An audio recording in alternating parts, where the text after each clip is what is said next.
काबा माथो एकदम नै खहे खथे जाजोब्बाय बेलेग हरलाय आंनो बेलेग हरलाय नायो संख्रि होदों नामा होआखै दा आराद्रा दुरबलखौ बायदोंलै नोङो कापखौनो एसे मोजांखौ ला आयु बेयावलाय माथो सेस जाखागोन नै नायलाय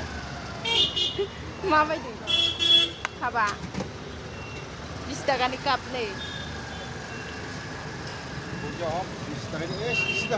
आयौ खायलेंसो जादों ने गिलासनि बाहेरावबो होना हायोबा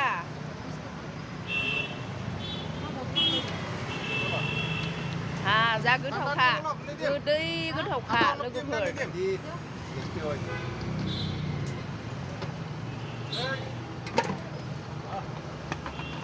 बहुत ही स्वादिष्ट है गाइस